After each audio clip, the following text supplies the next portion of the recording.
orado. Quem orou essa madrugada por a igreja? Quem orou pela igreja? Eu orei. O cansaço não deixa o povo orar, né? Então, orar de madrugada só os corajosos. Você tem que ter duplo ânimo. Duplo ânimo. Você não tem que ter só ânimo, você tem que ter duplo. Porque na hora que tu levanta lá cansado, se tu não tiver duplo ânimo, tu não aguenta. Principalmente quem levanta. Eu levanto cedo. Aí, pastor que não levanta cedo, levanta cedo. Eu levanto cedo. Todo dia eu levanto cedo. Amém? Quem levanta cedo aqui, levante a mão. Ah, você não quer. Todo mundo levanta cedo? Cedo que hora? 10 horas ou 6 horas? Quem levanta 6 horas da manhã aqui? Quem levanta 5h30? 5h30? Eita, glória a Deus. 5h30 é bênção, hein? Aí já é cedo. Quem levanta 5 horas aqui? 5 da manhã. Só duas irmãs ali, ó. 5 da manhã é bênção, hein? Só dois. Quem levanta 5? Levanta a mão. Quem levanta 5 horas da manhã aqui? Aí. Ô, glória. É bênção, viu? Vamos lá?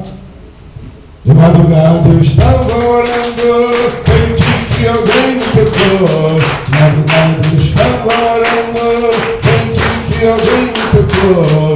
Eu olhei para ver quem era, era o anjo do Senhor.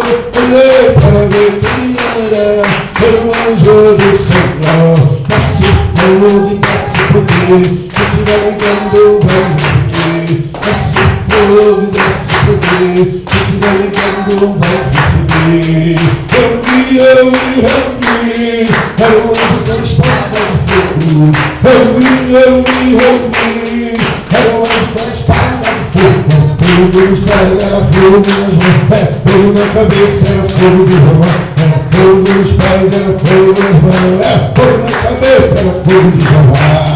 Madrugada estava orando, senti que alguém me tocou.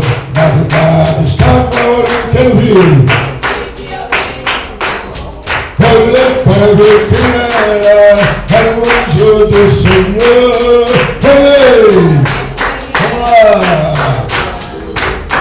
E desce fogo, desce poder, quem estiver ligado vai receber. Desce fogo, desce poder, quem estiver ligado. Eu vi, era o anjo. Eu vi. Fogo nos pés, era fogo nas mãos, fogo na cabeça, era fogo de Jeová. Fogo nos pés, era fogo nas mãos, fogo na cabeça, era fogo de Jeová. Vou louvar mais um, fecha.